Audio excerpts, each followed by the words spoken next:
Hey, good morning. Yeah, go Aztecs. First time in the Final Four. Exciting time for the city and especially for San Diego State as well. We are talking to diehard fans who never thought this would happen. This morning we are all the way up here in Los Angeles. In fact, here at Dodger Stadium, the site of tonight's big NLDS game where the Padres will face off against the Dodgers. We'll have all the details coming up. Major lawsuit is being filed involving school districts around the nation, and this is against them versus certain big name social media companies. We're going to talk about La Jolla Cove and also this moment of zen this morning until Sierra wrecked it for me just a minute ago. But anyway, back to home.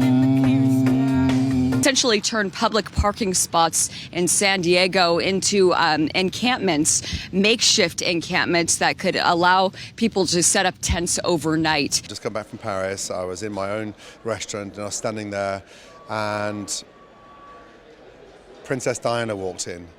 And that moment, sitting with her, talking, breaking bread and cooking for the most adorable princess on the planet.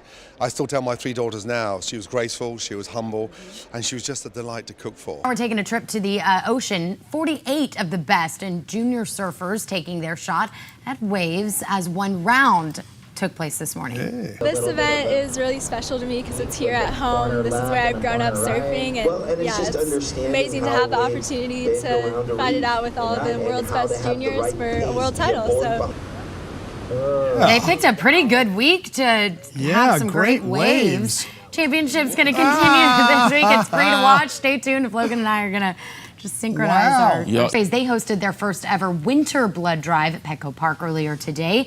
The Friars, along with current players and alum, even the mascot, all taking part and encouraging the community to do what they can to find locations across the county and make a difference during this time of need.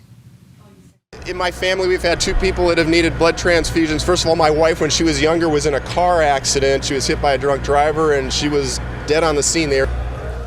Well said. I like that. All right. So the San Diego Blood Bank has locations all across the county. If you'd like to donate, you just follow them online and set yourself up. Part of making bagels, they say, is something they take very seriously. They say a lot has to do with the water. Oh. Bagels are even more finicky. You know, they're one of the most hardest things to make because of the amount of proofing time, the amount of fermentation time, and then you get to this point. And, you know, the bagels go in, they have to be flipped at the right amount of time, then they have to be taken out perfectly, or they just don't come out right.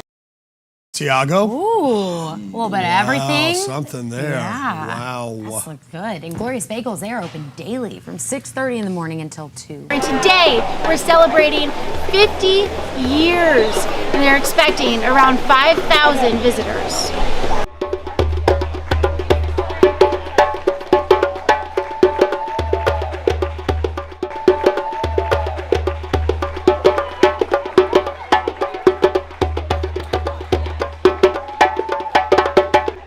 We are here at the Nikita Khan Rhino Rescue Center. We're immersing you into conservation. Well, believe it or not, this is a baby rhino, and that's Arthur. He weighs over 2,000 pounds. He's almost 2 years old. How adorable.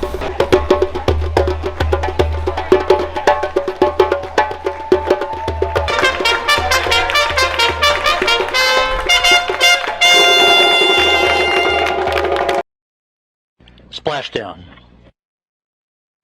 From Tranquility Base to Taurus Littrow to the tranquil waters of the Pacific, the latest chapter of NASA's journey to the moon comes to a close.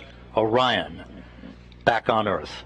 After 25 days, 10 hours and 53 minutes, and approximately 1.4 million miles, the Artemis 1 Orion capsule splashed down Sunday morning off the coast of Baja, and the process of collection began. They saw it coming in through infrared, and 3 main parachutes came off and it landed in the ocean. It slows from 24,000 miles an hour down to 300, and then the parachutes come out and it hits the water at 24. But this mission was all about calm, steady protection of hardware, data gathering. The Lion King has returned to San Diego for the first time since 2016. We're backstage giving you a behind-the-scenes look at everything from costumes to puppets. There's 230 puppets in the show, everything from as small as a mouse to as big as an elephant. It's my job to look after all of them, and that can mean everything from painting and sculpting to fitting, like Nala's head here, for everything that head does while he's singing and dancing, while he's acting with the kids.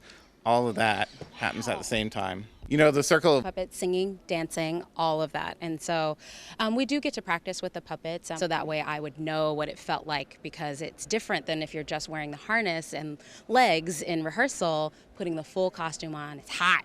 The La Mesa Classic Car Show every Thursday kicks off tonight from 5 to 8 in downtown La Mesa. It's the 22nd year, pre-1974 classic cars to modern day, every Thursday from 5 to 8 on La Mesa Boulevard. He came up and looked in our door and he said, hang in there, boys, it'll be over pretty soon.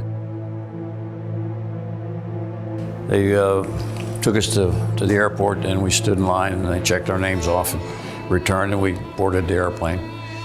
And then they closed the doors and started the engines, and we started taxiing, and we sat there very quietly.